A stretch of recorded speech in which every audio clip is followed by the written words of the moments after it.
Seconde épître de Paul aux Corinthiens, chapitre 1er.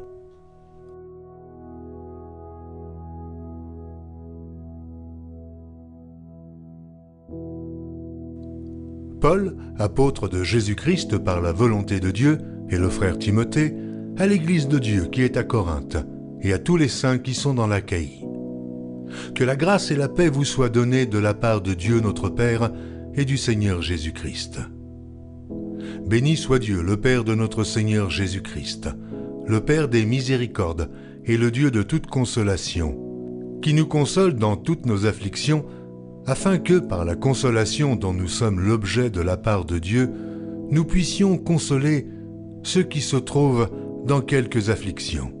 Car de même que les souffrances de Christ abondent en nous, de même notre consolation abonde par Christ. Si nous sommes affligés, c'est pour votre consolation et pour votre salut. Si nous sommes consolés, c'est pour votre consolation, qui se réalise par la patience à supporter les mêmes souffrances que nous endurons. Et notre espérance à votre égard est ferme, parce que nous savons que, si vous avez part aux souffrances, vous avez part aussi à la consolation. Nous ne voulons pas, en effet, vous laisser ignorer, frères, au sujet de la tribulation qui nous est survenue en Asie, que nous avons été excessivement accablés au-delà de nos forces, de telle sorte que nous désespérions même de conserver la vie. Et nous regardions comme certain notre arrêt de mort, afin de ne pas placer notre confiance en nous-mêmes, mais de la placer en Dieu, qui ressuscite les morts. C'est lui qui nous a délivrés et qui nous délivrera d'une telle mort. Lui de qui nous espérons qu'il nous délivrera encore. Vous-mêmes aussi, nous assistants de vos prières, afin que la grâce obtenue pour nous par plusieurs soit pour plusieurs une occasion de rendre grâce à notre sujet. Car ce qui fait notre gloire, c'est ce témoignage de notre conscience que nous nous sommes conduits dans le monde et surtout à votre égard avec sainteté et pureté devant Dieu. Non point avec une sagesse charnelle, mais avec la grâce de Dieu. Nous ne vous écrivons pas autre chose que ce que vous lisez et ce que vous reconnaissez. Et j'espère que vous le reconnaîtrez jusqu'à la fin. Comme vous avez déjà reconnu, en partie, que nous sommes votre gloire, de même que vous serez aussi la nôtre au jour du Seigneur Jésus. Dans cette persuasion, je voulais aller d'abord vers vous, afin que vous eussiez une double grâce. Je voulais passer chez vous pour me rendre en Macédoine, puis revenir de la Macédoine chez vous, et vous m'auriez fait accompagner en Judée. Est-ce que, en voulant cela, j'ai donc usé de légèreté, ou bien mes résolutions sont-elles des résolutions selon la chair, de sorte qu'il y ait en moi le oui et le non. Aussi vrai que Dieu est fidèle, la parole que nous vous avons adressée n'a pas été oui et non. Car le Fils de Dieu Jésus-Christ, qui a été prêché par nous, au milieu de vous par moi, et par Sylvain, et par Timothée, n'a pas été oui et non, mais c'est oui qui a été en lui. Car pour ce qui concerne toutes les promesses de Dieu, c'est en lui qu'est le oui.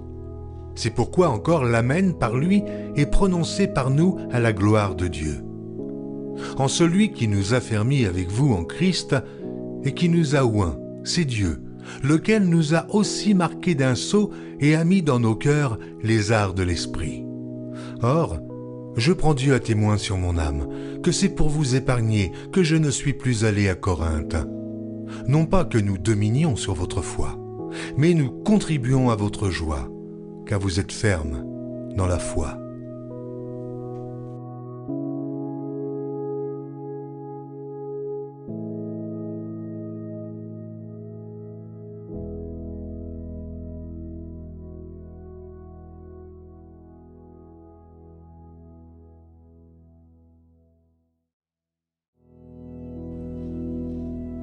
Seconde épître de Paul aux Corinthiens, chapitre 2.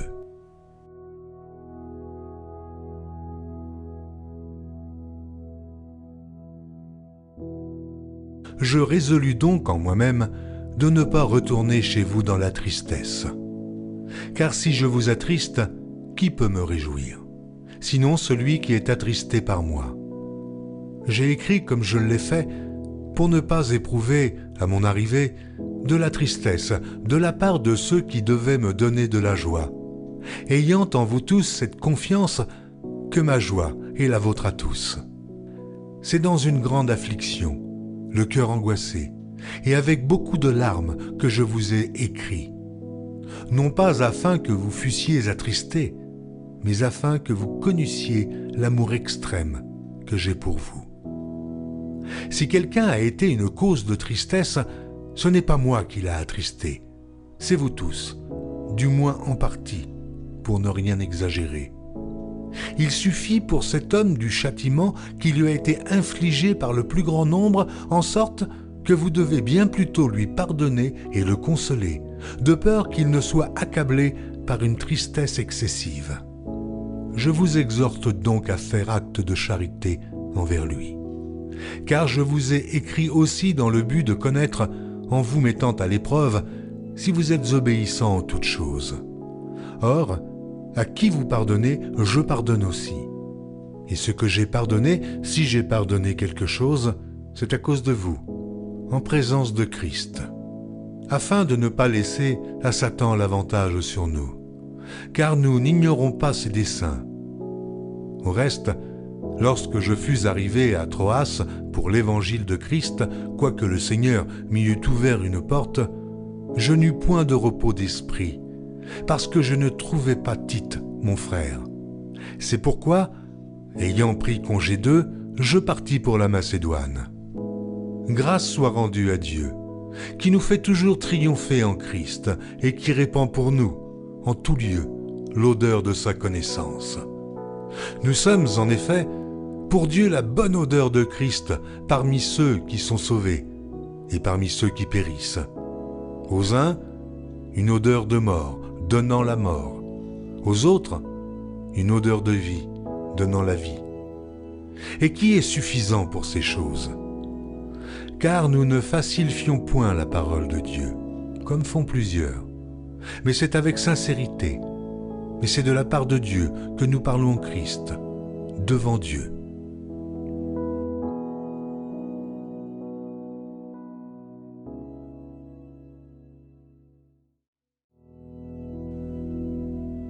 Seconde épître de Paul aux Corinthiens, chapitre 3.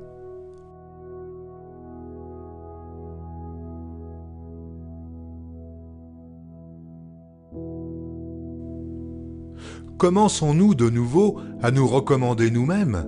Ou avons-nous besoin, comme quelques-uns, de lettres de recommandation auprès de vous ou de votre part?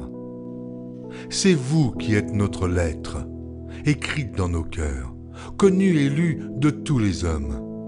Vous êtes manifestement une lettre de Christ, écrite par notre ministère, non avec de l'encre, mais avec l'Esprit du Dieu vivant, non sur des tables de pierre, mais sur des tables de chair, sur les cœurs. Cette assurance-là, nous l'avons par Christ, auprès de Dieu.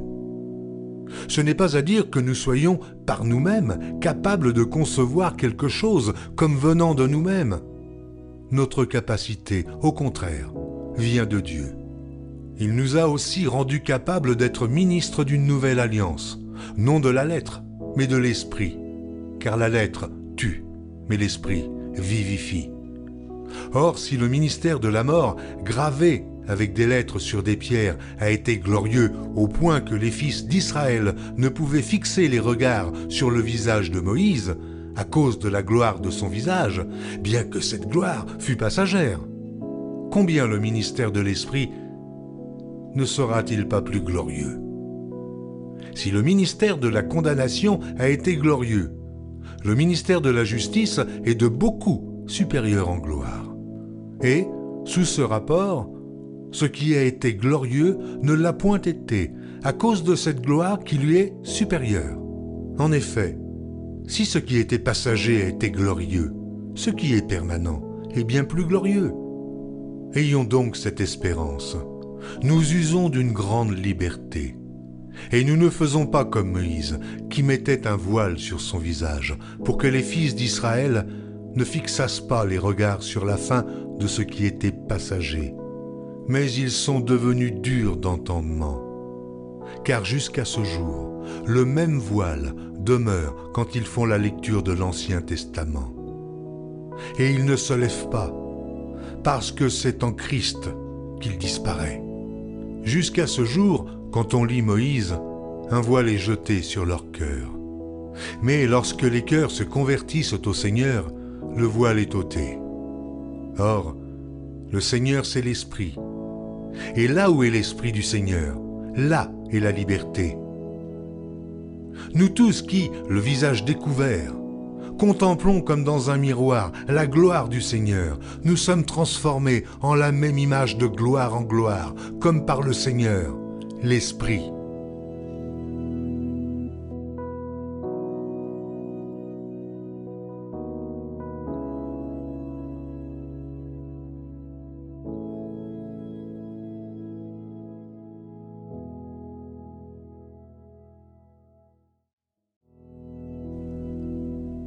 Seconde épître de Paul aux Corinthiens, chapitre 4.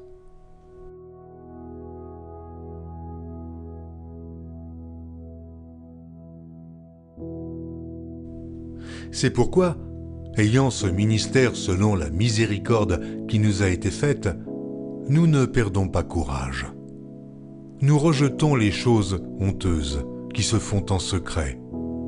Nous n'avons point une conduite astucieuse, et nous n'altérons point la parole de Dieu, mais, en publiant la vérité, nous nous recommandons à toute conscience d'homme devant Dieu.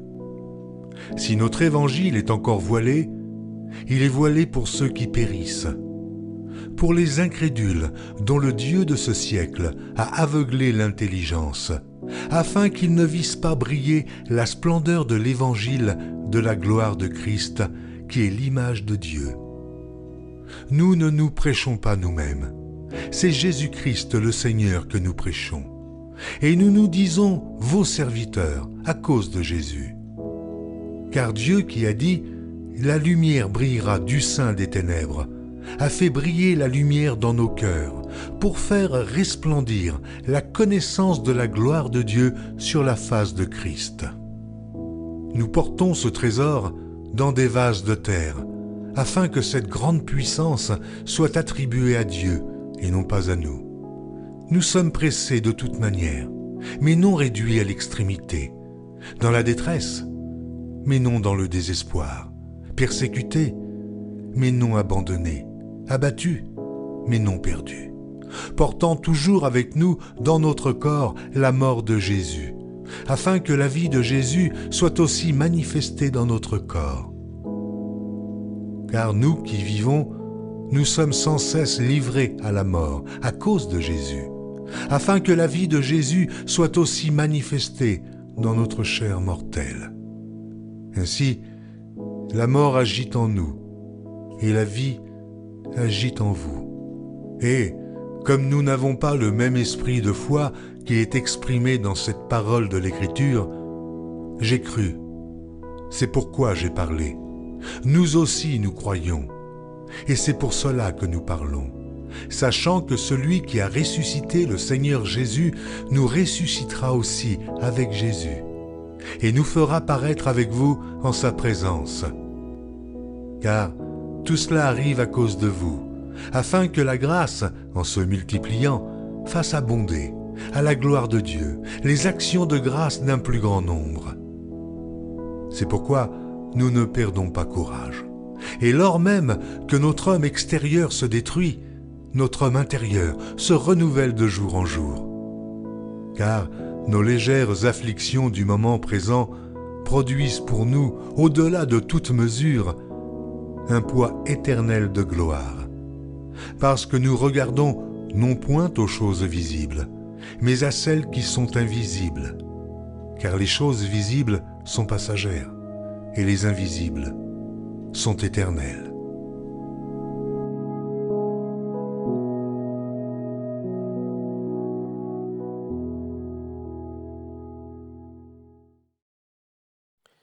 Shalom, shalom, shalom, bien-aimés.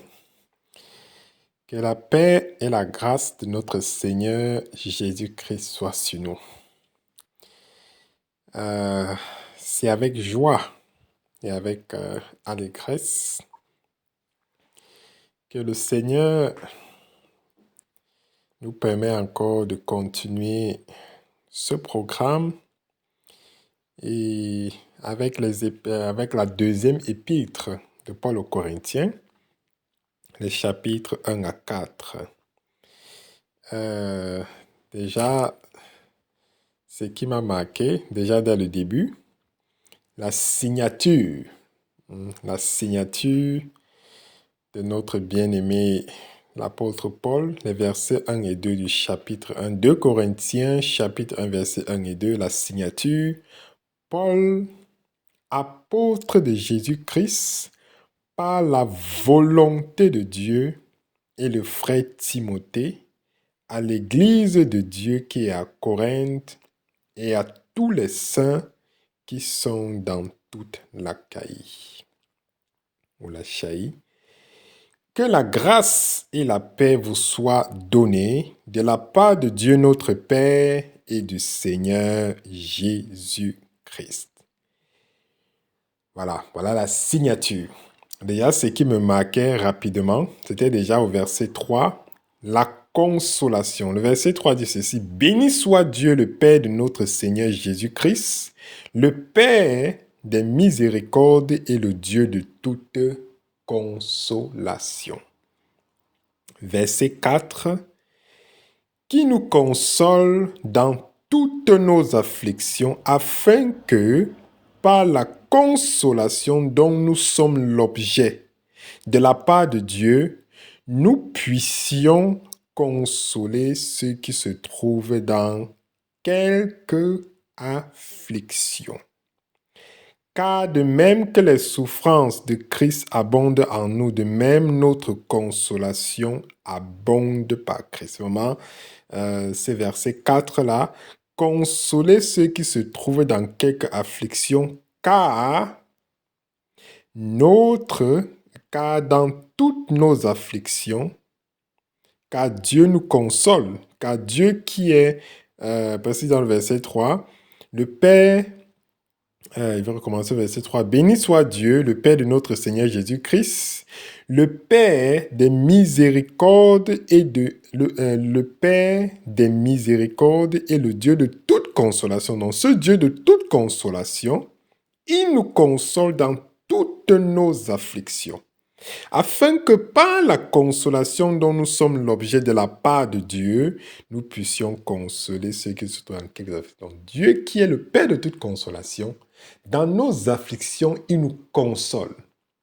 Et parce que nous sommes consolés par Dieu, parce que Christ nous console, alors, à cause de cette consolation que nous avons en Jésus-Christ, dans toutes nos afflictions, nous avons par Jésus-Christ cette capacité-là de pouvoir consoler ceux qui se trouvent, n'est-ce pas, dans quelques afflictions. Ça me marquait parce que ça nous rappelle les moments difficiles, parfois en famille, peut-être avec les amis, les connaissances. C'est-à-dire qu'on doit pouvoir être ces personnes-là qui se lèvent pour consoler d'autres personnes qui sont dans l'affliction, parce que notre consolation vient de Dieu, qui est le Dieu de toute consolation.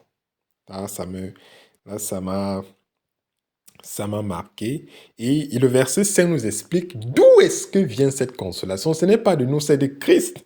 Car le verset 5 dit, car de même que les souffrances de Christ abondent en nous, de même notre consolation abonde par Christ.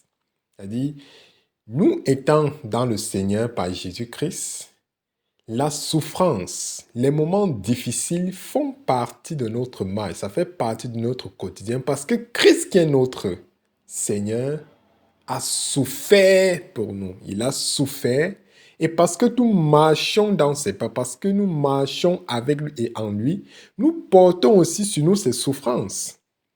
Et de la même manière que nous portons ces souffrances, alors nous avons nous avons la capacité de comprendre ce que veut dire la souffrance, comprendre ce que veut dire l'affliction parce que nous vivons l'affliction de Christ.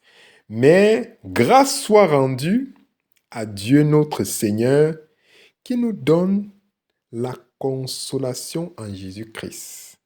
De même, notre consolation abonde par Christ. De même que nous sommes affligés en portant les souffrances de Christ, de même Christ qui a vaincu ses souffrances nous console.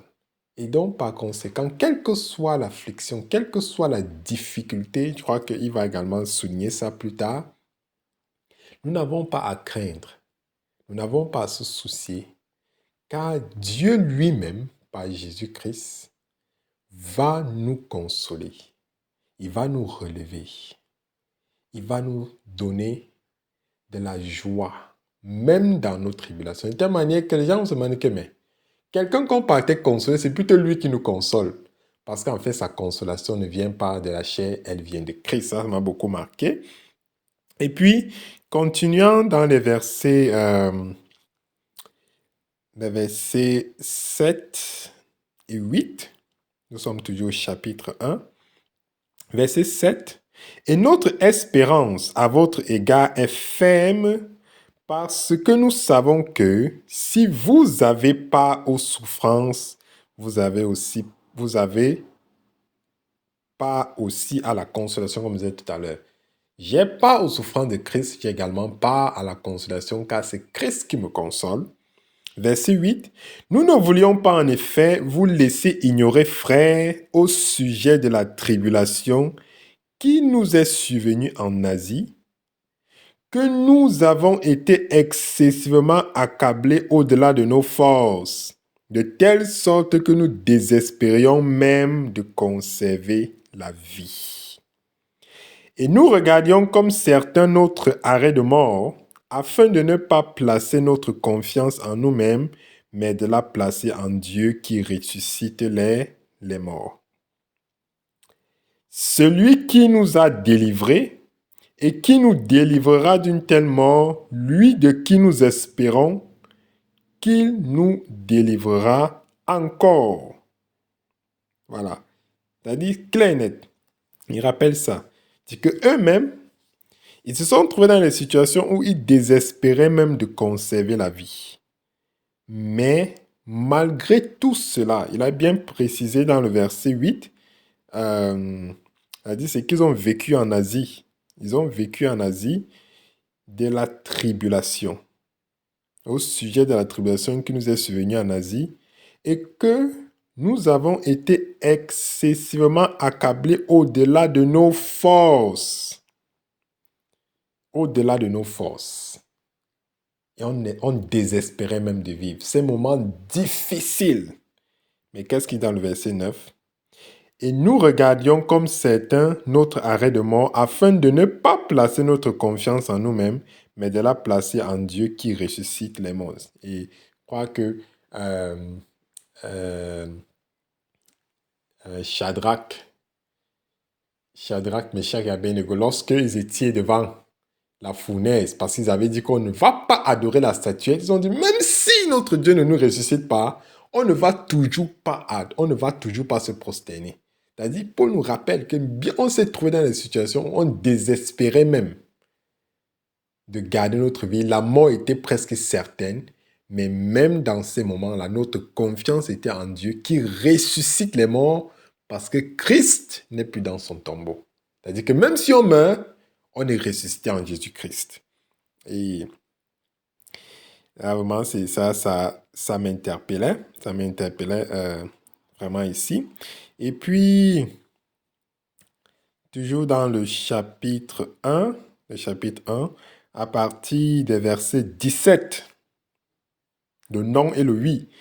Verset 17, est-ce que, en voulant cela, parce qu'il dit dans le verset 16, je voulais passer chez vous pour me rendre en Macédoine, puis revenir de la Macédoine chez vous, et vous m'auriez fait accompagner en Judée. Est-ce que en voulant cela, j'ai donc usé de légèreté ou bien mes résolutions sont-elles des résolutions selon la chair, de sorte qu'il y a en moi le oui et le non. Verset 18. Aussi vrai que Dieu est fidèle, la parole que nous avons adressée n'a pas été oui et non, car le Fils de Dieu Jésus-Christ qui a été prêché par nous au milieu de vous, par moi et par Sylvain et par Timothée n'a pas été oui et non, mais c'est le oui qui a été en lui. Mais c'est oui qui a été en lui. Voilà. Clair et net. Ça ne peut pas être oui et non au même moment. Ou je suis avec Christ ou je ne suis pas avec lui. Celui qui n'amasse pas avec moi disperse. Il n'y a pas de communion entre la lumière et les ténèbres. Ou je suis lumière ou je suis ténèbres. Et Christ me donne la possibilité de choisir mon camp. Il a mis devant moi la vie et la mort. Il m'a dit choisis la vie afin de vivre. Parce que sans Christ, on a déjà fait le choix de la perdition. Mais on ne peut pas se lever et être dit qu'on est serviteur de Jésus-Christ, prédicateur de Jésus-Christ et prêcher le oui et le non. On ne peut pas prêcher la sanctification et fermer l'œil sur le péché au même moment. Il faudrait que ce soit le oui et le oui et le oui. Et le verset 19... Car le Fils de Dieu, Jésus-Christ, qui a été prêché par nous au milieu de vous, par moi et par Sylvain et par Timothée, n'a pas été oui et non, mais c'est le oui qui a été prêché. Car pour ce qui concerne toutes les promesses de Dieu, c'est en lui qu'est le oui. C'est pourquoi encore l'amen par lui est prononcé par nous à la gloire de Dieu. Voilà. Toutes les promesses, c'est en Jésus-Christ. On ne peut pas avoir une promesse sinon en Jésus-Christ. Tout se trouve en Jésus-Christ. Verset 21. Et celui qui nous a fermis avec vous en Christ et qui nous a oint, c'est Dieu. Verset 22. Lequel nous a aussi marqué d'un sceau et a mis dans nos cœurs les arts de l'esprit. Or, je prends Dieu à témoin sur mon âme que c'est pour vous épargner que je ne suis plus allé à Corinthe, non pas que nous dominions sur votre foi, mais nous contribuons à votre joie, car vous êtes fermes dans la foi. Le verset 22 m'avait également souligné ça, lequel nous a aussi marqué d'un sceau et a mis dans nos cœurs les arts de l'esprit. C'est-à-dire ce Dieu-là qui a toutes les promesses, et qui a marqué ceux qui l'appartiennent d'un sceau. Et ce sceau-là, il a donné, quelque chose de visible qui te permet de savoir que voilà quelqu'un qui est marqué du sceau. Les arts de l'esprit. Quand je regardais en recherchant, on parlait des arts, c'est-à-dire les manifestations de l'esprit. Le fruit de l'esprit. Les dons spirituels. Les choses, voici ce qui accompagneront ceux qui ont cru. Les dons spirituels, les prophéties, les miracles, le fruit de l'esprit. Voilà ce qui va les accompagner. Voilà comment on saura ceux qui sont marqués du sceau, ceux qui ont été marqués du sceau, qui appartiennent au Seigneur. On va voir ça. On va voir la signature de l'esprit dans leur vie. C'est visible, on peut toucher. On connaît faire la différence entre la colère et la tempérance. Entre le mensonge et la vérité. C'est clair et net. Ce n'est pas quelque chose, on va dire que non, c'est abstrait, on n'arrive pas vraiment. On peut palper, on peut toucher, on peut quantifier ces choses. Et c'est encore ça qui me marquait ici. Dans le chapitre 2 de 2 Corinthiens, Déjà, euh, ça commence, il parle de j'ai résolu donc moi-même de ne pas retourner chez vous dans la tristesse. Dans ce mot tristesse, et ce qui me marquait encore, le verset 4 où il dit, c'est dans une grande affliction, le cœur angoissé et avec beaucoup de larmes que je vous ai écrit, non pas afin que vous soyez attristés, mais afin que vous connaissiez l'amour extrême que j'ai pour vous. Paul ici parle de l'amour, mais dans quelles conditions? Il dit que avec grande affliction, cœur angoissé, beaucoup de larmes qu'il a écrit. Et ce n'est pas pour transmettre cette tristesse, ce n'est pas pour transmettre cette angoisse, mais c'est pour encore les faire part de son amour extrême pour eux. Ça me parlait parce que c'est que souvent, même dans le Seigneur, dans les moments difficiles, parfois, on transmet notre affliction, notre tristesse, nos larmes. Mais il nous dit ici, c'est l'amour que je transmets. Ce n'est pas pour vous attrister, mais c'est pour encore vous manifester cet amour extrême-là que je vous ai écrit.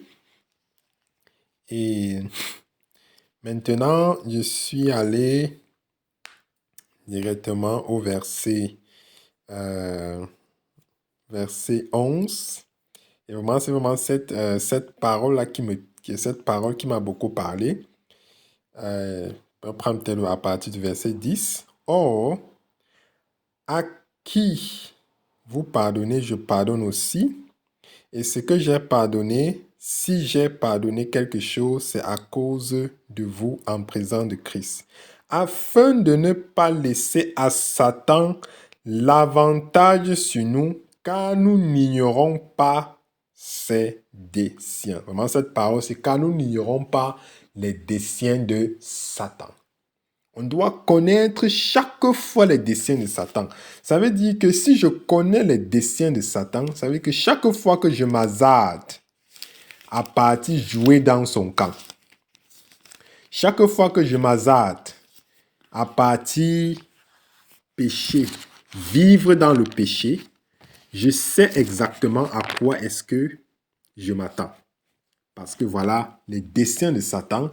Et on va prendre juste un verset comme ça dans l'évangile de Jean, où le Seigneur parle des brebis. Je crois que c'est Jean 10, le verset 10. Je peux même lire à partir du verset 9. Donc Jean 10, verset 9. Je suis la porte, c'est le Christ qui parle. Je suis la porte. Si quelqu'un entre par moi, il sera sauvé.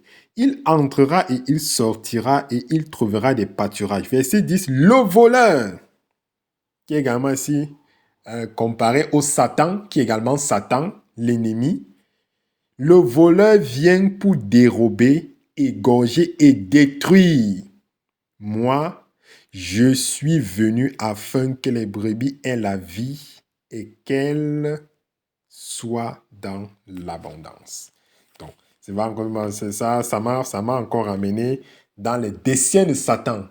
Que si chaque fois on se rappelle, on a les desseins de Satan en arrière-plan, on saura exactement ce qui nous attend lorsqu'on traverse pour aller servir le monde et servir Satan dans le péché, en laissant notre chair dominer les désirs de la chair, les convoitises. Lorsqu'on fait ces choses, le résultat de ça, c'est ce qui est écrit ici à Jean 10, on sera dérobé, on sera égorgé, on sera détruit.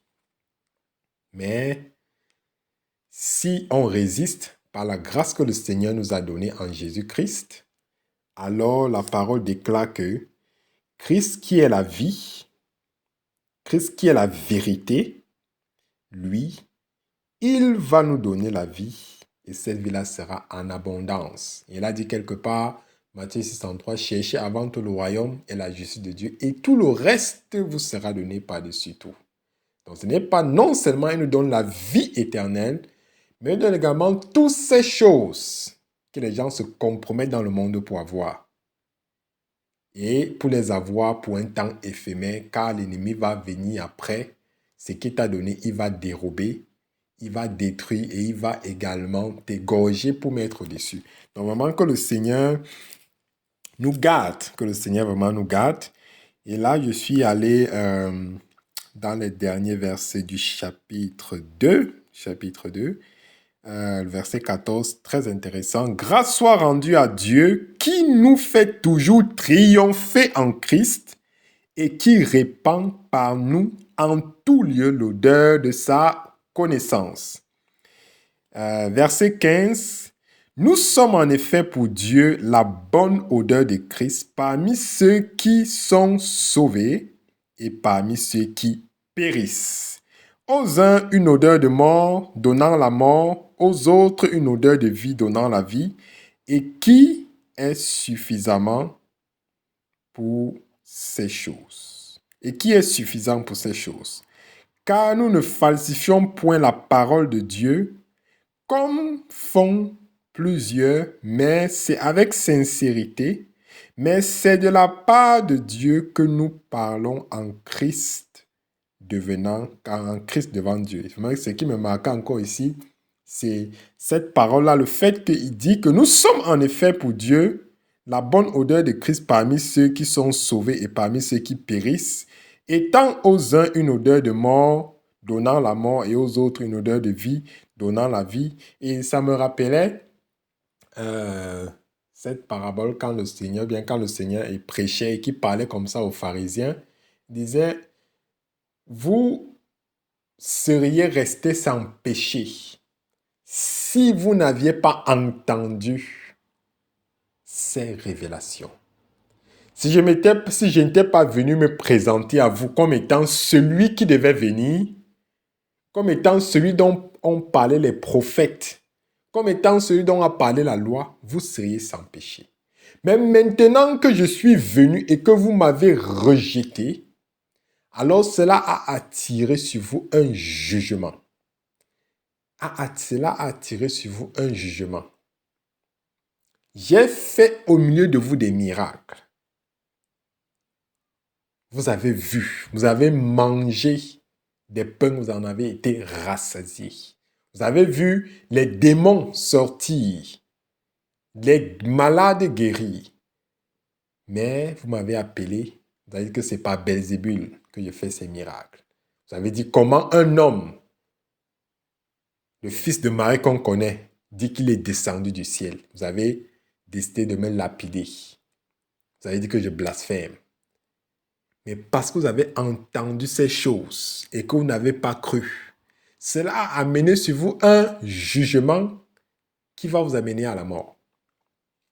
De la même manière, il dit que ce message était pour les élus, les descendants d'Abraham dans la chair, les Juifs, mais parce qu'ils ont rejeté la parole, alors allez prêcher à toutes les nations, allez prêcher aux païens, ceux qui n'étaient pas de la race des élus, et qui croira sera sauvé. Vraiment, c'est comme ça que je comprenais encore cette partie. C'était tellement intéressant parce que voilà, du moment où tu entends l'évangile, ça devient un jugement. Si tu ne crois pas, alors ça veut dire que tu as choisi le chemin de la perdition et donc c'est la mort. Alors celui qui était mort parce qu'il vivait dans le péché était donc mort parce qu'il croit maintenant à la prédication de Christ. Il vit maintenant. Il vit. Donc on peut même dire, alors aux uns une odeur de mort donnant la mort et aux autres une odeur de vie donnant la vie. Verset 17. Car nous ne falsifions point la parole de Dieu comme le font plusieurs, mais c'est avec une sincérité. C'est de la part de Dieu que nous parlons en Christ devant Dieu. Nous prêchons tel que reçu, Christ est Seigneur. Nous ne mélangeons pas, nous ne falsifions pas, nous ne faisons pas des discours pour plaire. C'est ce que c'est ça et c'est la parole. C'est comme ça et c'est clair et c'est net. Vraiment, que le Seigneur nous accorde sa grâce. Le chapitre 3, qui est vraiment très intéressant, le chapitre 3, il commence par presque une question. Commençons-nous de nouveau. Commençons-nous de nouveau à nous recommander nous-mêmes ou avons-nous besoin, comme quelques-uns, de lettres de recommandation auprès de vous ou de votre part? C'est vous qui êtes notre lettre écrite dans vos cœurs, comme connu et lu de tous les hommes. Vous êtes manifestement une lettre de Christ écrite par notre ministère, non avec de l'encre, mais avec l'Esprit du Dieu vivant, non sur les tables de pierre, mais sur les tables de chair, sur les cœurs. Voilà, c'est-à-dire ici, il dit voilà, vous êtes le sceau de mon apostolat. Vous êtes la preuve de mon ministère. Vous qui avez cru. Voilà. Je n'ai pas besoin que quelqu'un dise que Paul est un apôtre du Seigneur. Je n'ai pas besoin que quelqu'un vienne, me recommander que non. Voilà vraiment un véritable serviteur parce que vous êtes le sceau de mon apostolat. Vous avez été engendré en Christ par moi. Mais rapidement, au verset 4, on remet entre guillemets comme les points sur les i. Je vais mettre ça comme ça. Comme on remet rapidement les points sur les i, c'est-à-dire qu'il ne faut pas qu'on croit qu'on est quelque chose. Paul nous le rappelle. Ce n'est pas à dire que nous soyons pas nous-mêmes capables de concevoir quelque chose comme venant de nous-mêmes. Notre capacité, au contraire, vient de Dieu. Clair et net. Il ne faudrait pas que parce que quelqu'un dit « J'étais engendré en Jésus-Christ, maintenant j'ai droit de vie et de mort sur toi. » Non. Paul nous rappelle ça clairement pour qu'il y ait de l'humilité dans le corps du Christ. Il dit que oui, c'est vrai. Vous êtes le sceau de mon apostolat. Vous avez été engendré en Christ par moi. Et ce sont les chrétiens de Corinthe, ce sont les chrétiens à Rome, les Colossiens, Timothée, c'est Tite. Il y a plusieurs personnes que Paul a engendrées dans le Seigneur. Mais il dit clairement, il ne faudrait pas que comme les gens disaient, je crois que c'était toujours les chrétiens de Corinthe, et Paul était en train de souligner, d'attirer l'attention dessus. Si je retrouve ça quelque part. Ouais. Où il disait, moi je suis de Paul, tel est d'Apollos. Vraiment, pas encore pour qu'il n'y ait pas de ces choses. Nous sommes dans 1 Corinthiens, chapitre 1, les versets 12, je lis ça rapidement.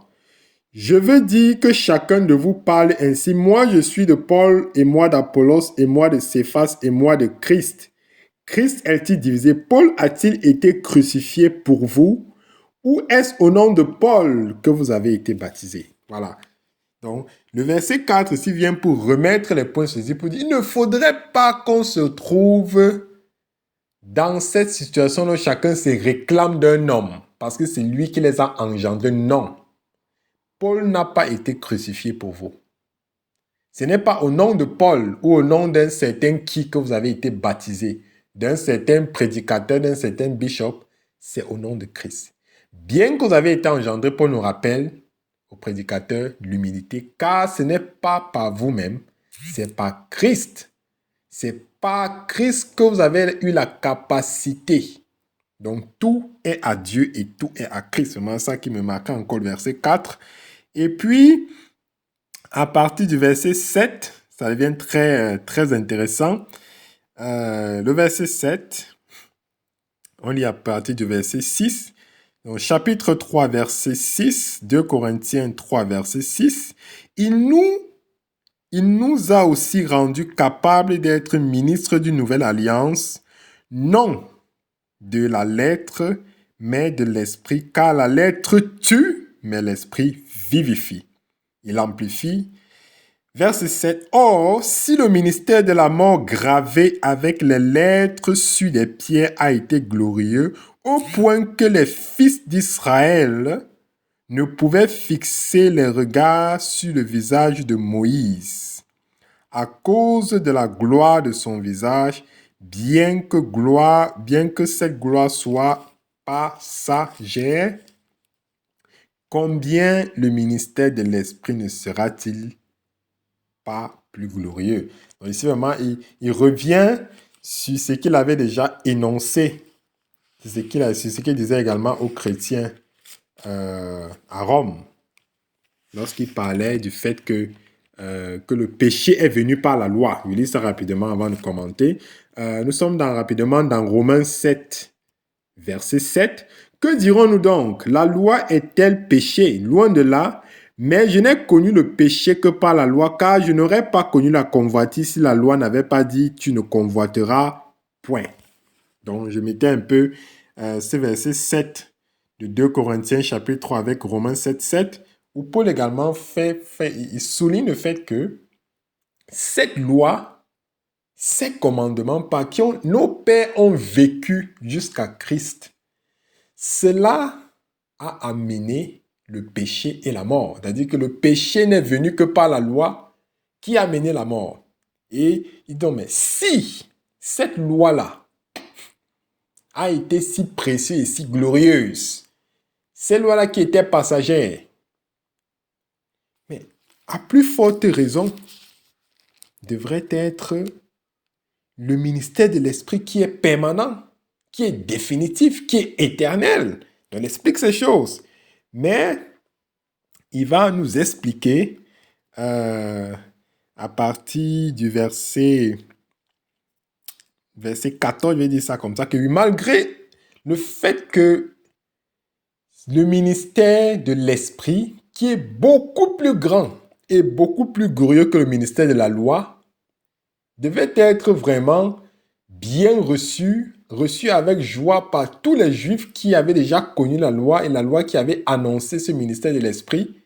Mais il explique qu'il y a un voile. Il y a un voile. Il y a un voile. Et il revient dans cela, le verset 14. Mais ils sont devenus durs d'entendement. On peut prendre le verset 13. Dans le verset 13, et nous, le verset 13, et nous ne faisons pas comme Moïse, qui mettait un voile sur son visage pour que les fils d'Israël ne fixent pas les regards sur la fin de ce qui était passager. Mais ils sont devenus durs d'entendement, car jusqu'à ce jour, le même voile demeure quand ils font la lecture de l'Ancien Testament et ils ne se lèvent pas parce que c'est en Christ qu'il disparaît. Jusqu'à ce jour, quand on lit Moïse, un voile est jeté sur leur cœur. Mais lorsque les cœurs se convertissent au Seigneur, le voile est ôté. Verset 17. Or, le Seigneur, c'est l'Esprit, et là où est l'Esprit du Seigneur, là est la liberté. Il explique que les gens n'ont pas accepté, les gens n'ont pas reçu le ministère de l'Esprit parce qu'il y a un voile qui est sur leur cœur. Il y a un voile qui est sur leur cœur. Et la seule manière de ôter le voile, c'est Christ. C'est la seule manière de ôter le voile. C'est ce que le verset 14 dit. Mais ils sont devenus durs d'entendement car jusqu'à ce jour, le même voile demeure quand ils font la lecture de l'Ancien Testament et ils ne se lèvent pas parce que c'est en Christ que le voile disparaît. Donc sans Christ, le voile demeure. Sans Christ, le voile demeure. Et lorsqu'on a Christ, verset 17, « Or le Seigneur, c'est l'Esprit, et là où est l'Esprit du Seigneur, là est la liberté. » Je suis venu afin de donner la liberté aux captifs. Je suis venu afin de donner la liberté aux captifs. Soyons libres, car nous avons obtenu la liberté en Jésus-Christ de Nazareth, notre Seigneur. Le chapitre 4, comment le chapitre 4 commence avec la notion de courage. Il encourage les chrétiens. Chapitre 4, verset 1. C'est pourquoi, ayant ce ministère, selon la miséricorde qui nous a été faite, nous ne perdons pas courage. Nous rejetons les choses honteuses qui se font en secret. Nous n'avons point une conduite astucieuse et nous n'altérons point la parole de Dieu, mais en publiant la vérité, nous nous recommandons à toute conscience d'homme devant Dieu. Si notre évangile est encore voilé, il est voilé pour ceux qui périssent. Voilà, donc il revient encore sur le voile. Il est expliqué clairement dans la fin du chapitre 4, à partir du verset 16, qu'il faut que Christ soit là pour que le voile disparaisse. Il faut que Christ doit être là pour que le voile disparaisse. Maintenant, puisque Christ est maintenant prêché, Christ est prêché afin que l'on croit et que le voile soit ôté et que l'on n'ait pas à la liberté dont on parle dans le verset 17. Mais il explique clairement par le chapitre 4 pourquoi est-ce que le voile demeure alors que Christ est prêché. Pourquoi le voile demeure alors que Christ est prêché. Verset 3. Si notre évangile est encore voilé, il est voilé pour ceux qui périssent. On se rappelle de ce qui a été dit dans 2 Corinthiens chapitre 2, verset 15. Nous sommes en effet pour Dieu la bonne odeur de Christ parmi ceux qui sont sauvés et parmi ceux qui périssent. Chapitre 16. Aux uns, une odeur de mort donnant la mort et aux autres, une odeur de vie donnant la vie. Voilà. Il dit clairement que si j'écoute encore l'évangile de Christ et que mon cœur reste voilé, fermé, endurci, quelle en est la raison? Verset 4. Pour les incrédules, dont le Dieu de ce siècle a aveuglé l'intelligence afin qu'ils ne voient pas briller la splendeur de l'évangile de la gloire de Christ qui est l'image de Dieu. La splendeur de l'évangile de la gloire de Christ qui est l'image de Dieu. C'est le Dieu de ce siècle qui maintenant aveugle. C'est le Dieu de ce siècle qui aveugle les incrédules afin qu'ils ne puissent pas croire, de peur qu'ils croient et qu'ils soient sauvés. Vraiment que le Seigneur nous fasse grâce et continuons à prier afin que la grâce du Seigneur soit sur les brebis, sur les personnes à qui nous allons prêcher. Car sans la grâce du Seigneur, ils vont écouter le message, mais ils ne vont pas croire parce que le Dieu de ce siècle a aveuglé l'intelligence.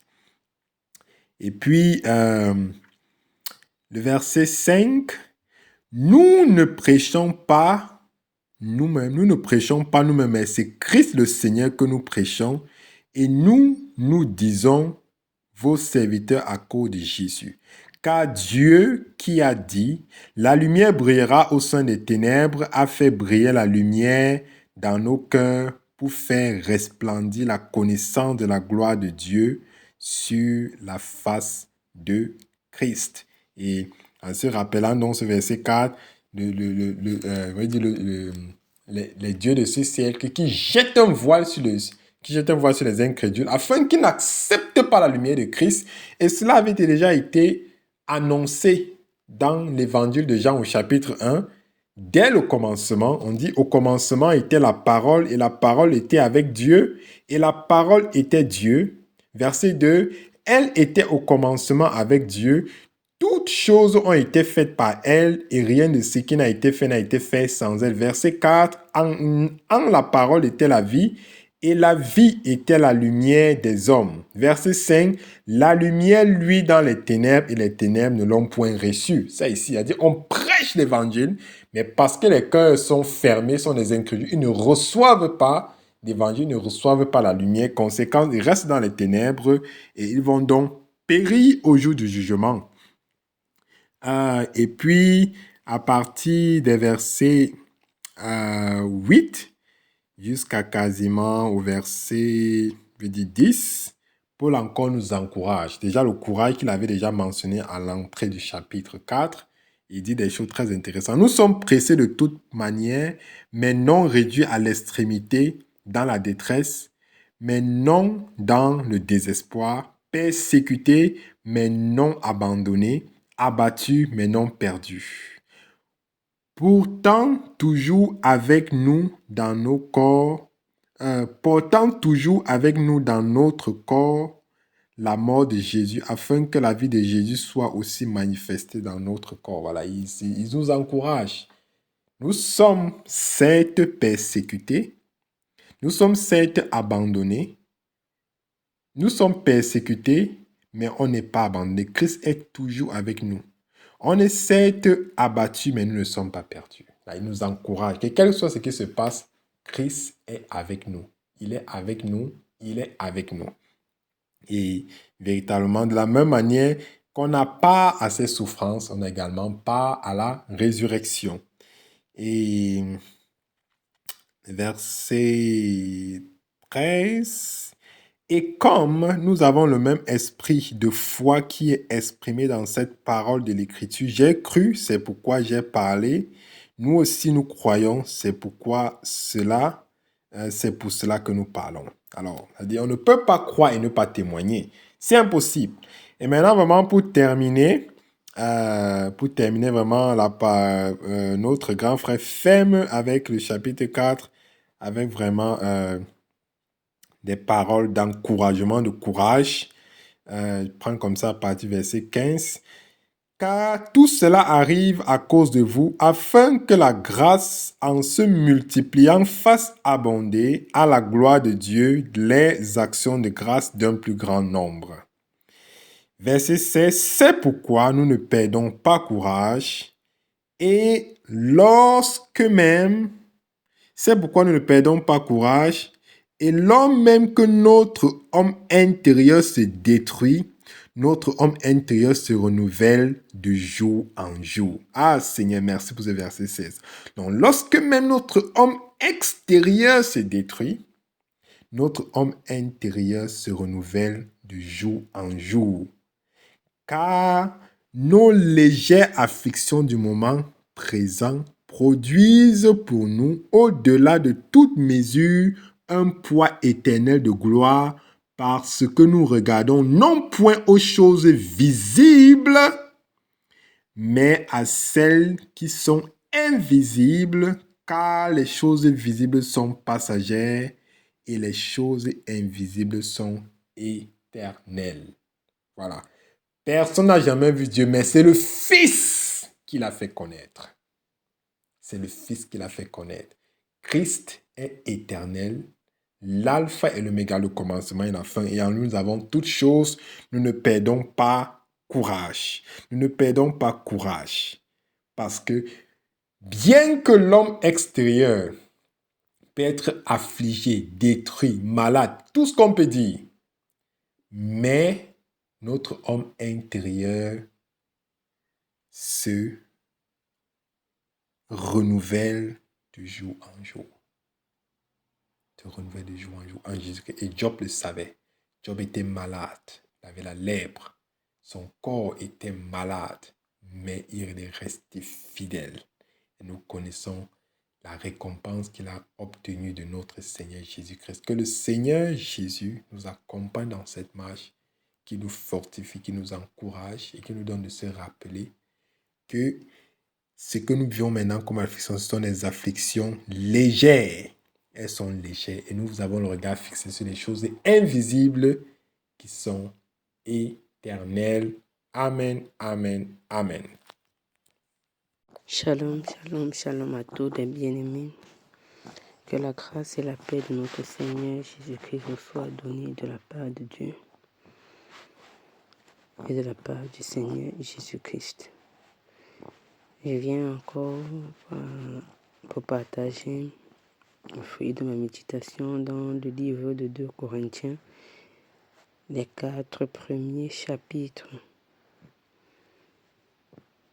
Par la grâce de Dieu, je pourrais donner ce que le Seigneur m'a mis à cœur encore, parce que je l'ai parcouru. Et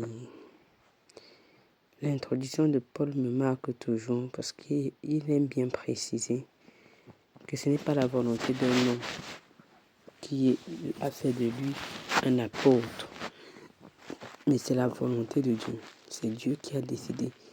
Parce qu'aujourd'hui, on a tendance à voir vraiment beaucoup de ces hommes-là qui eux-mêmes s'appellent, qui eux-mêmes décident de s'appeler, qui eux-mêmes décident de « moi je suis tel, moi je suis un tel, moi je suis un tel ». Mais Paul rappelle que c'est la volonté du Seigneur. Ce n'est pas lui qui a décidé, mais c'est le Seigneur qui décide de cela. Et il rend grâce encore au Seigneur de la consolation que le Seigneur lui apporte au milieu de l'épreuve. Et ça m'a vraiment marqué parce que dans la marche avec le Seigneur, on a souvent été persécutés par nos familles. On a souvent été persécutés par les collègues, par les amis, et même par les conjoints ou bien les épouses. Mais nous devons puiser notre consolation dans le Seigneur. Et c'est de ça qu'il est question ici, selon que Paul écrit encore. Dieu de toute consolation qui nous console dans toutes nos afflictions. Nous devons vraiment rechercher la consolation dans le Seigneur. Puiser la consolation dans le Seigneur. Rechercher la consolation dans le Seigneur. Puiser la consolation dans le Seigneur. Et le verset 5, il rappelle que de même que les souffrances de Christ abondent en nous, de même aussi notre consolation abonde par Christ.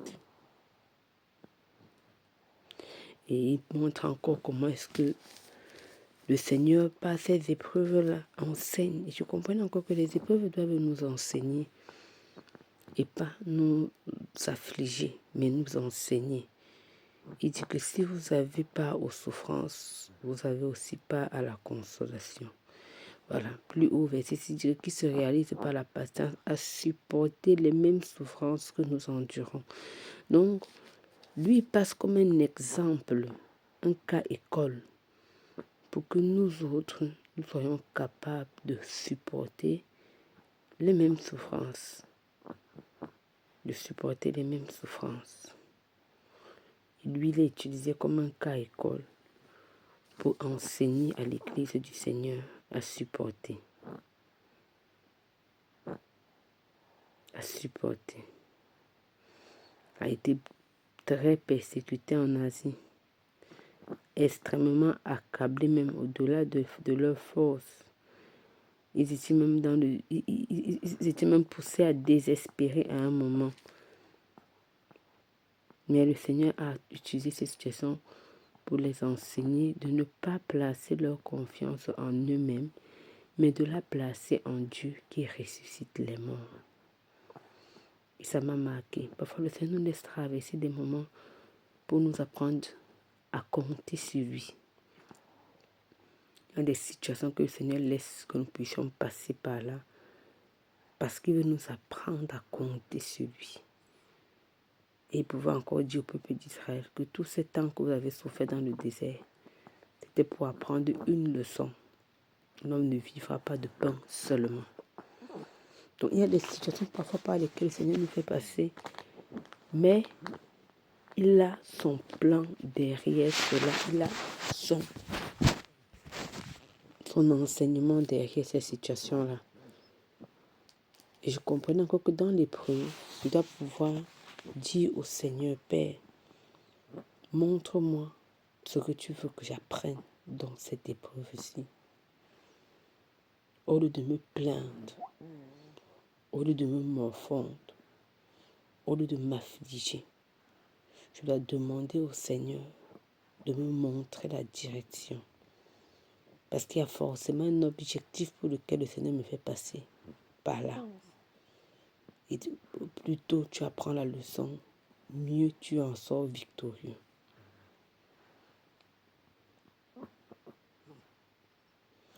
Et nous, en tant qu'Église, nous devons assister les saints Nous devons assister ceux qui nous donnent la parole. Nous devons assister ceux qui parlent de la part du Seigneur, ceux qui sont persécutés par nos prières. Nous devons les assister par nos prières. Intercéder pour eux, prier pour eux, partout où nous nous trouvons. Prier pour eux, intercéder pour les saints. Ils ont besoin de notre assistance en tant qu'Église. Ils ont besoin de notre soutien dans la prière. Et c'est vraiment le rôle que nous devons être capables de jouer.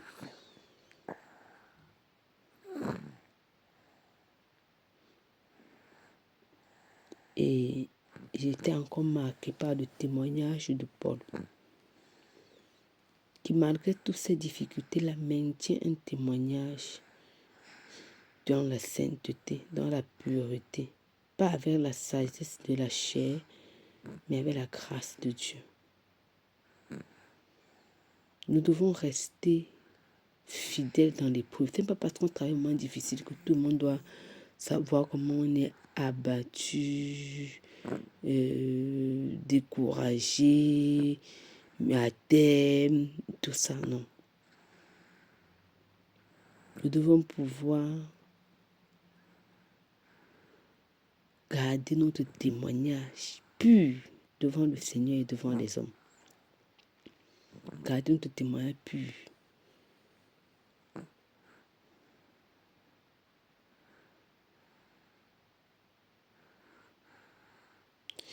Et ça m'a marqué encore lorsque Paul était en train de parler du projet qu'il avait fait de pouvoir aller rendre visite. De pouvoir aller rendre visite à l'église de Corinthe. Et il en parle en disant, mais est-ce que le fait que je n'ai pas respecté ce que j'ai dit, est-ce que c'est que j'ai usé de légèreté? Est-ce que j'ai pris des résolutions selon la chair? Est-ce que je n'ai pas pensé? Est-ce que je n'ai pas réfléchi? Parce que justement, ça pouvait arriver que des gens y pensent. Et moi, ça m'a marqué encore parce que il y a beaucoup de bien-aimés qui se sont trouvés en train de murmurer contre le serviteur de Dieu. Parce que il avait dit écrit au numéro 6, ma femme et moi, on va t'appeler, fais ceci, fais cela. Mais on ne comprend pas qu'il est aussi conduit par l'esprit. Et qui peut dire une chose et par la suite le Seigneur lui dit que non, procède plutôt comme ça. Et parfois on se trouve en train de murmurer contre le Seigneur, murmurer contre loin de Dieu, murmurer contre le serviteur du Seigneur. Il a dit que non. Non, ce n'est pas comme ça. Il y a eu des choses il y a eu de nouveaux développements. Et j'ai donc jugé bon de ne pas venir vers vous, de peur de vous attrister. Parce que si je vous attriste, qui va donc me consoler, qui va me donner la joie, qui va me réjouir? Et le verset 23 dit, oh, je prends Dieu à témoin sur mon âme, que c'est pour vous épargner que je ne suis plus allé à Corinthe. C'est-à-dire jusqu'à prendre Dieu à témoin. Ça veut dire que sûrement ça a été objet de murmures. Et moi, ça m'a vraiment marqué parce que les murmures, tout le temps, on en parle et on ne cesse d'en parler. Je me rappelle une fois, on en parlait avec certains bien-aimés qui disaient, ah, moi, ça a été difficile pour moi parce que quand le frère dit que je t'appelle à telle heure et que j'attends l'heure d'appel, ça ne vient pas. Parfois, je suis tout en train de murmurer. Je comprends que nous avons un gros exercice de travailler nos cœurs. Travailler nos cœurs parce que c'est des choses qui peuvent nous arriver. C'est des choses qui peuvent nous arriver. Nous devons travailler nos cœurs. Parce qu'on ne connaît pas la volonté parfaite de Dieu. Je peux te dire que je t'appelle dans une heure de temps. Entre-temps, je reçois une visite. Quand je dis à la bien-aimée que Shalom, ma soeur, le démon commence manifestation. Tu passes 3-4 heures de délivrance. Celui à qui tu avais dit que tu l'appelles dans une minute, tu ne peux pas au milieu d'une délivrance prendre le téléphone et lui dire que je te déprogramme. Ce n'est pas possible. Tu es en pleine prière et tu as encore tes pensées au téléphone. Comment? Donc c'est des choses sur lesquelles Nous devons pouvoir. Vraiment, ça m'a beaucoup enseigné. Parfois, nous tenons rigueur parce qu'on n'est pas dans la situation dite. Parce qu'on n'est pas dans la situation dite. Que le Seigneur nous aide. Que le Seigneur nous vienne en aide. Si je vous attriste, qui peut me réjouir? J'ai écrit comme je l'ai fait pour ne pas éprouver à mon arrivée de la tristesse de la part de ceux qui devaient me donner de la joie. Et l'attitude de Paul me marque. Paul leur a dit la vérité. Et il rappelle encore que cette vérité que je vous ai dit, bien qu'elle ait été peut-être crue, selon vous, son objectif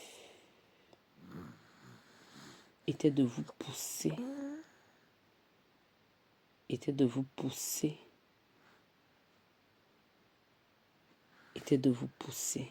à la repentance. C'était ça l'objectif, même si c'était comment. Et de vous permettre de comprendre quel est l'amour que j'ai pour vous. Et il dit que si quelqu'un a été une cause de tristesse, ce n'est pas moi qui l'ai attristé. Parce que si vous étiez bien comporté, je n'allais pas être aussi dur. Mais vous devez bien plutôt pardonner, consoler. Et ça m'a marqué. Parfois, quelqu'un fait quelque chose dans l'assemblée, on prend des résolutions, on met la personne de côté et on ne va plus vers la personne. Mais Paul ici nous dit, vous devez bien plus lui pardonner et le consoler de peur qu'il ne soit accablé par une tristesse excessive. Retournez vers cette personne, pardonnez cette personne, consolez cette personne. Ne laissez pas accès à l'ennemi. Faites acte de charité envers lui. Que je l'ai fait aussi pour voir si vous êtes obéissant. Et je trouve que vous êtes obéissant. J'ai dit non. Qu'un tel homme soit livré à Satan. C'était pour éprouver votre obéissance. En vous mettant à l'épreuve si vous êtes obéissant en toutes choses. À qui vous pardonnez, je pardonne aussi. Allez et pardonnez à votre frère. Ramenez-le. Ramenez, afin de ne pas laisser, verset 11, à Satan l'avantage sur nous, car nous n'ignorons pas ses desseins. Afin de ne pas laisser à Satan l'avantage sur nous, parce que nous n'ignorons pas ses desseins. Et l'amour d'un père, il dit, quand je suis arrivé à Troas, je n'ai pas trouvé mon frère Tite. Je n'ai pas eu de repos. Je suis parti immédiatement pour la Macédoine. C'est l'amour qui parle. L'amour qui parle. L'amour qui parle. Et dans la suite encore, pour le rappel, ça m'a marqué encore au verset 15. Nous sommes en effet pour Dieu la bonne odeur de Christ. Parmi ceux qui sont sauvés et parmi ceux qui périssent. Et voilà notre rôle. Voilà notre rôle. Nous sommes la bonne odeur de Christ. Nous, les serviteurs du Seigneur, nous, ses enfants, nous sommes la bonne odeur de Christ. Dans le chapitre 3 encore, Paul rappelle qu'il n'a pas besoin de lettre de recommandation pour s'approcher de l'Église que lui-même a implantée. Il n'a pas besoin parce que eux, ils sont déjà la lettre de recommandation. Ils sont la preuve de son apostolat. C'est vous qui êtes notre lettre, écrite dans nos cœurs. Une lettre de Christ écrite par notre ministère, non avec de l'encre, mais avec l'Esprit du Dieu vivant. Une lettre écrite avec l'Esprit du Dieu vivant. Une lettre écrite avec l'Esprit du Dieu vivant. Non sur des tables de pierre, mais sur les tables de chair, sur les cœurs. Sur les tables de chair, sur les cœurs. Sur les tables de chair, sur les cœurs. Sur les tables de chair, sur les cœurs. Oui. Oui, c'est ce que nous constituons aujourd'hui. Et j'étais vraiment marquée.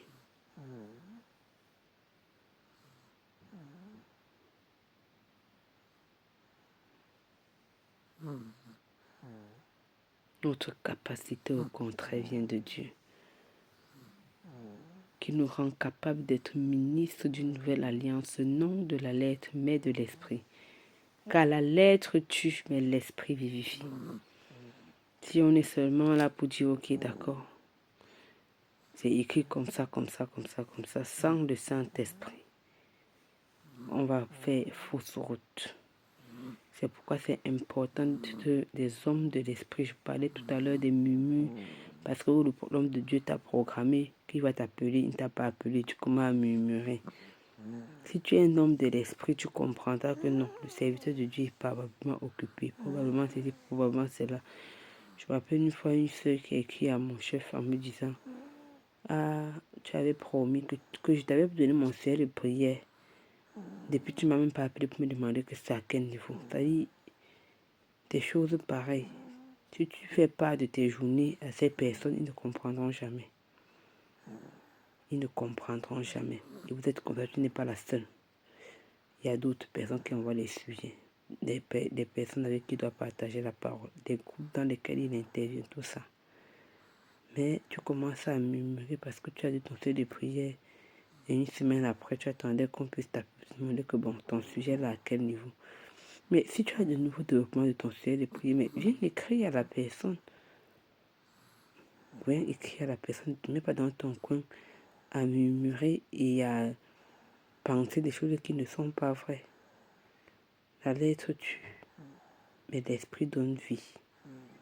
L'esprit donne des hommes de l'esprit, des femmes de l'esprit. Vous êtes une femme de l'esprit. Et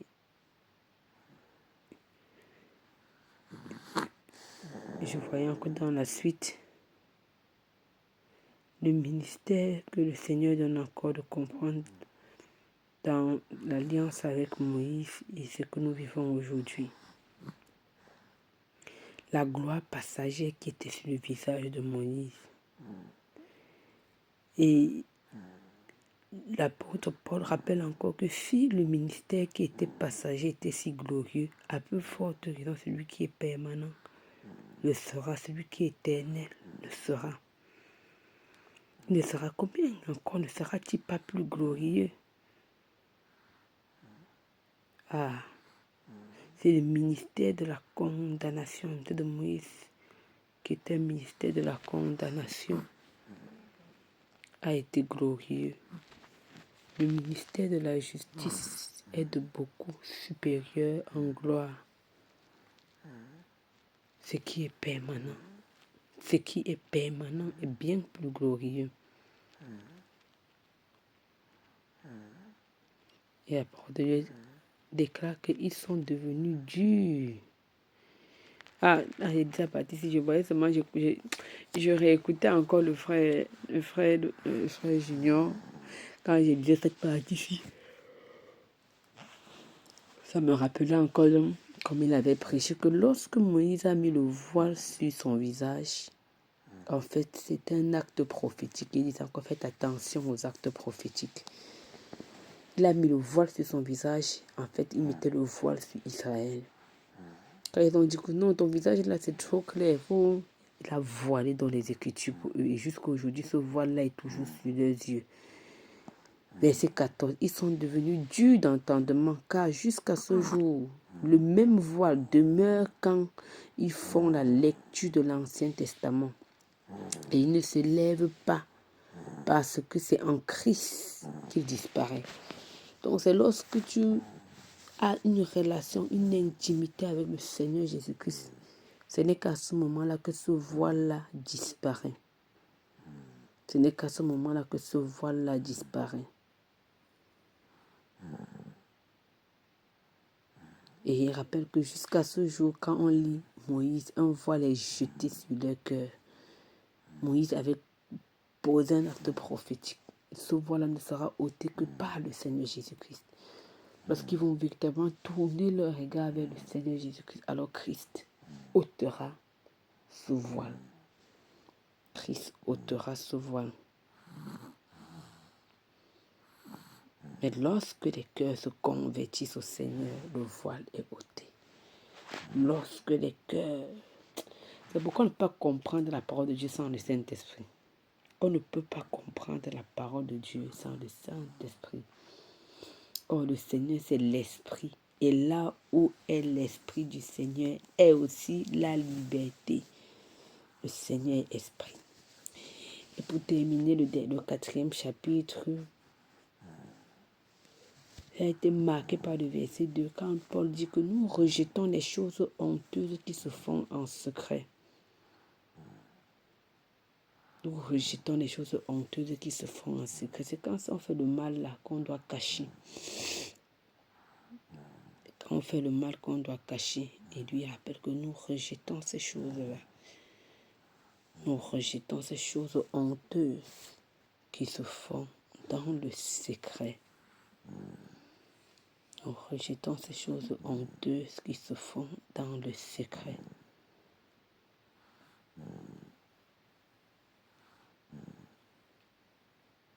Nous n'altérons point la parole de Dieu. Aujourd'hui, les gens ont tellement altéré la parole de Dieu. On a tellement dilué dans les assemblées. Parce qu'on veut garder un grand nombre de personnes qui donnent la collecte, qui donnent la dîme. On dilue, on dilue, on dilue, on dilue, on dilue. Oublions que le Seigneur dit encore que malheur à qui ajoutera ou à qui retranchera. Mais parce qu'on veut un gain passager d'ailleurs, on dilue la parole. Mais Paul rappelle ici que nous n'altérons point la parole de Dieu. Si notre évangile est encore voilé, c'est pour ceux qui périssent qu'il est voilé. C'est pour les incrédules. C'est pour ceux que le Dieu du siècle a aveuglés. Et ceux qui pensent que non, ils sont les scientifiques. On est les scientifiques. On doit prouver tout. Tout ce que tu dis là doit être prouvé. Oui, l'intelligence, le Dieu de ce siècle a aveuglé. Le Dieu de ce siècle les a aveuglés. Ils sont dans les débats, les longs débats inutiles. Parce qu'ils sont aveuglés par le Dieu de ce siècle. On dit que Dieu a dit que la lumière brillera du sein des ténèbres. Lui-même a fait briller la lumière dans nos cœurs pour faire resplendir la connaissance de la gloire de Dieu sur la face de Christ. La lumière brillera au sein des ténèbres. La lumière brillera au sein des ténèbres.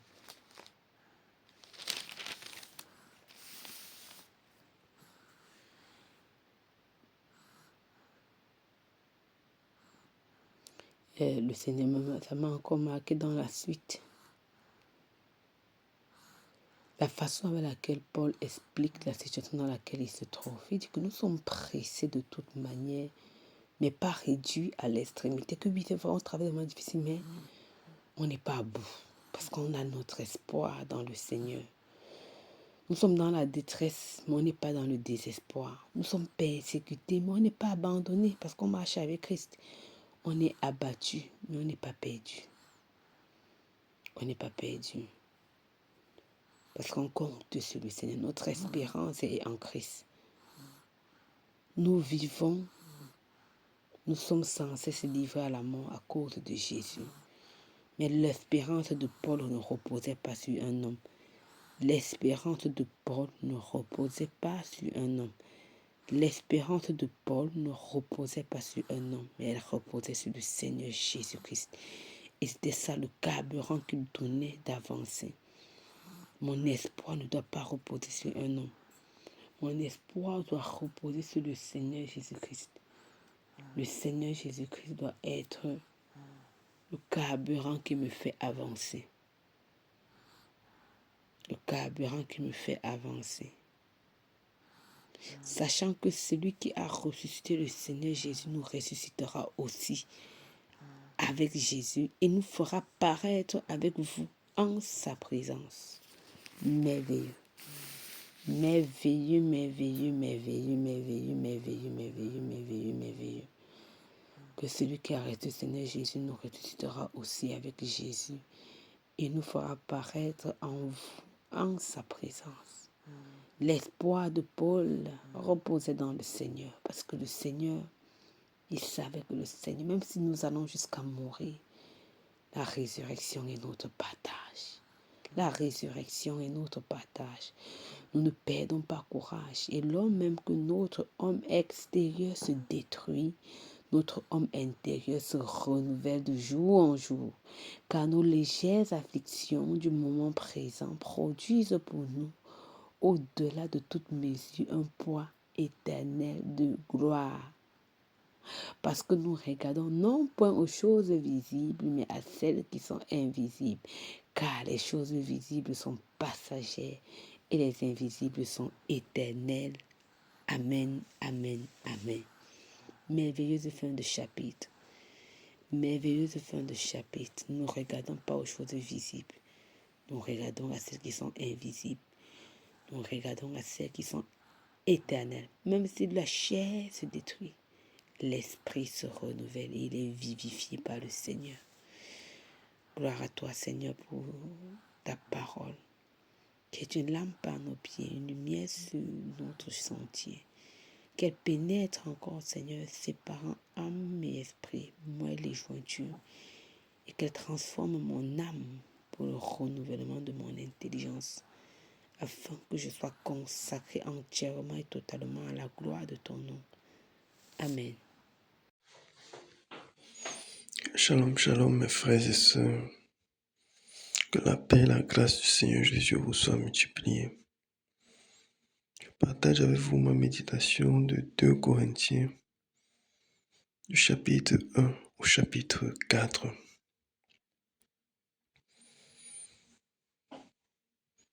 Dans cette méditation que j'ai faite, il y a 4 points sur lesquels mon attention a été attirée. Le premier point regarde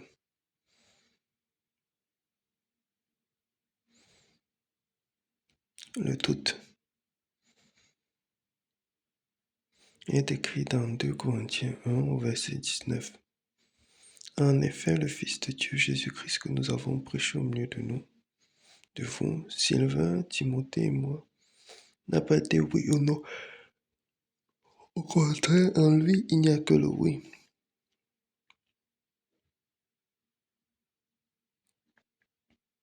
En effet, pour toutes les promesses de Dieu, c'est en lui que se trouve le oui. Et c'est donc aussi par lui que nous disons Amen à Dieu pour sa gloire.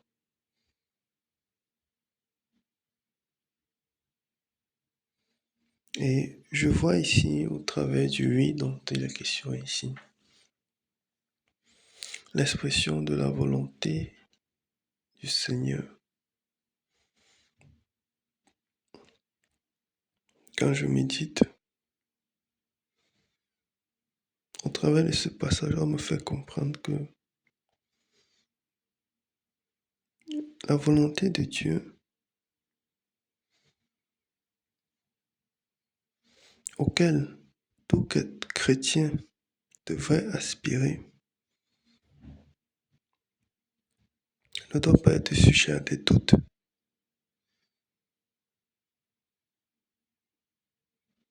Lorsque nous nous approchons de la volonté de Dieu,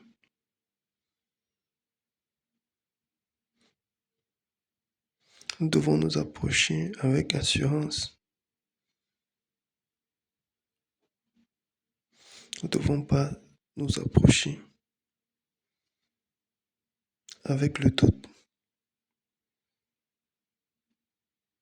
Donc, cette volonté parfaite de Dieu se trouve dans le Seigneur Jésus. Et chaque fois que nous voulons obtenir quelque chose qui se trouve en Christ,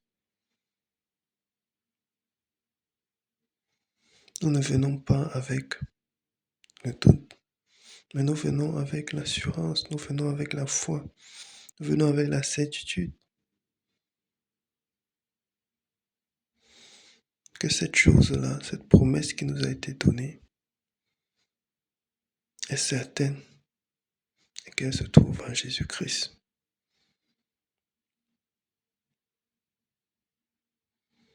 Ça me fait penser au passage de l'Écriture qui dit que ton oui soit oui, que ton non soit non. Tout ce qui est un jour vient de l'ennemi.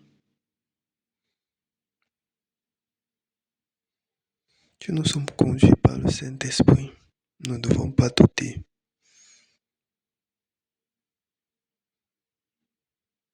Nous devons agir avec ferme conviction.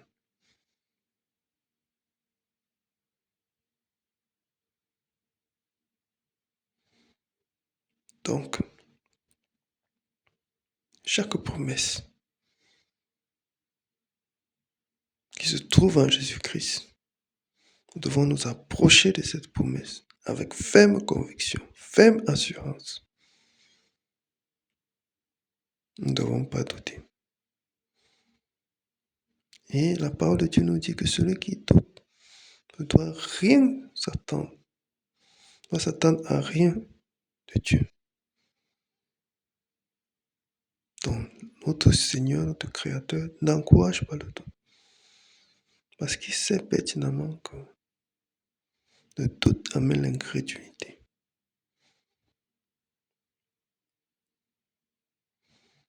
Donc, le Seigneur qui nous a été prêché, l'évangile qui nous est prêché, c'est un évangile de ferme assurance. Le Christ qui nous est prêché est une ferme assurance. La foi qui nous est prêchée est une ferme assurance. Par cette ferme assurance, nous devons s'approcher de la volonté de Dieu, la volonté parfaite de Dieu, et saisir cette promesse qui nous est réservée.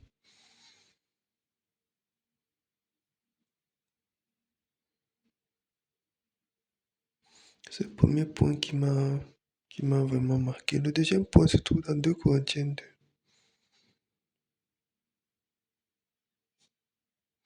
Et dans 2 Corinthiens 2,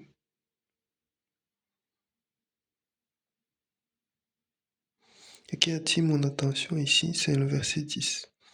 Or, à qui vous pardonnez, je pardonne aussi. Et si j'ai pardonné quelque chose à quelqu'un, je l'ai fait à cause de vous en présence de Christ, afin de ne pas laisser à Satan l'avantage sur nous, car nous n'ignorons pas ses intentions. Les discordes, le manque de pardon entre les frères dans une assemblée laisse place à Satan. Nous devons mettre en pratique la parole de Dieu qui nous dit « Pardonnez-vous réciproquement ». Parce que lorsque nous gardons rancune, ça laisse place à Satan. Lorsque j'ai un problème avec un frère, avec une sœur, que nous tiraillons, qu'après le lendemain, je regarde ce frère en fronçant le visage. Il me regarde en fronçant le visage. Qu'est-ce qui se passe? Ce qui se passe, c'est que l'ennemi profite de ça pour affaiblir chacun d'entre eux, mais pour affaiblir également l'assemblée. Et nous savons que là où il n'y a pas l'amour, il y a le mépris, l'orgueil, la division. Parce que c'est l'amour qui empêche que ces choses-là puissent régner. Donc quand il y a déjà des rancunes dans les cœurs, Satan utilise ces rancunes pour pouvoir porter du fruit au milieu de l'assemblée. C'est parce qu'il y a des rancunes, parce qu'il y a des manques de pardon, que dans des assemblées, il y a des divisions, il y a des sectes, il y a des personnes qui choisissent de partir, il y a des calomnies, il y a des murmures, Nous devons vraiment surveiller l'état de nos cœurs et ne pas laisser la place à l'ennemi de venir prendre le dessus au milieu de l'assemblée. Nous ne devons pas être ses frères, ses sœurs, parce que l'ennemi passe pour déstabiliser d'autres frères et d'autres sœurs. Nous devons fermer nos cœurs à toute forme de calomnie et ne pas participer au lynchage des autres frères et sœurs.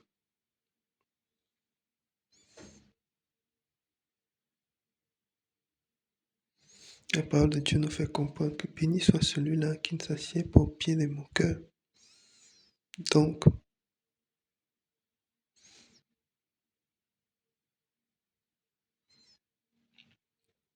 nous devons fermer nos cœurs à la calomnie, à la médisance. Et à chaque moment, nous rappeler que le Seigneur a pardonné nos fautes, le Seigneur Jésus-Christ. Et nous devons pardonner, nous aussi. Dans le chapitre 3,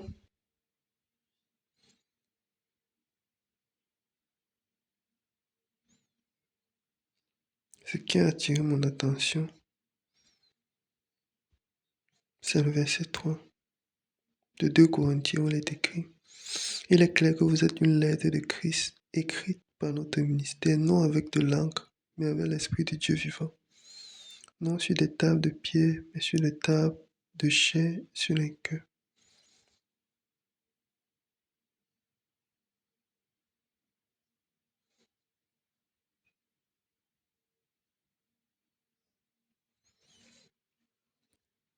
Et ma prière, quand je méditais ce passage, c'était que le Seigneur me donne d'être ce canal-là par lequel il passe pour faire des autres qu'il enverra vers moi. Également, une lettre de Christ. Que ce soit son instrument pour que les autres soient une lettre de Christ. Que le Saint-Esprit m'utilise pour faire des autres une lettre de Christ.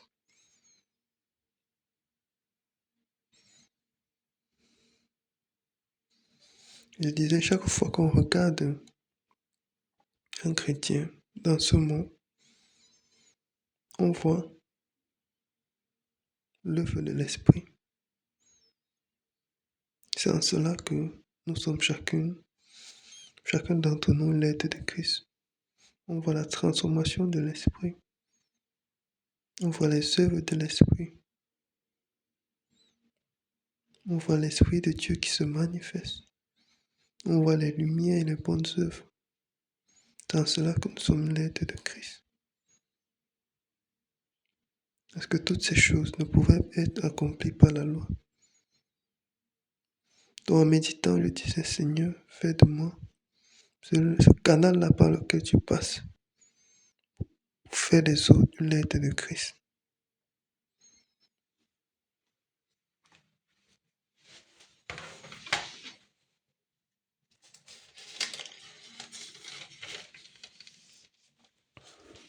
Le dernier point qui a attiré mon attention dans ma méditation,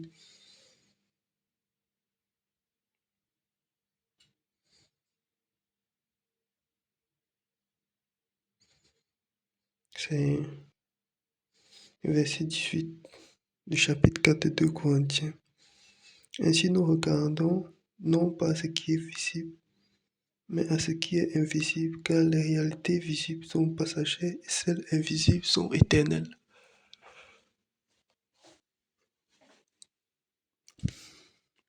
Ainsi nous regardons non pas à ce qui est visible, mais à ce qui est invisible, car les réalités visibles sont passagères et les invisibles sont éternelles.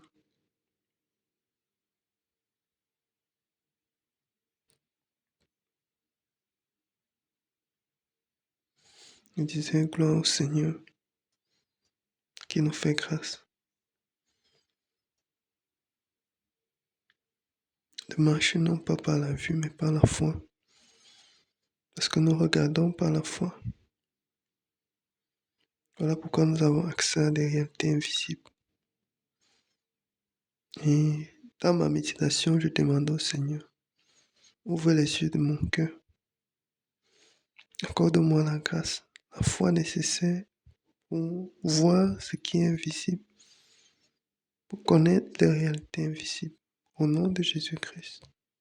Amen.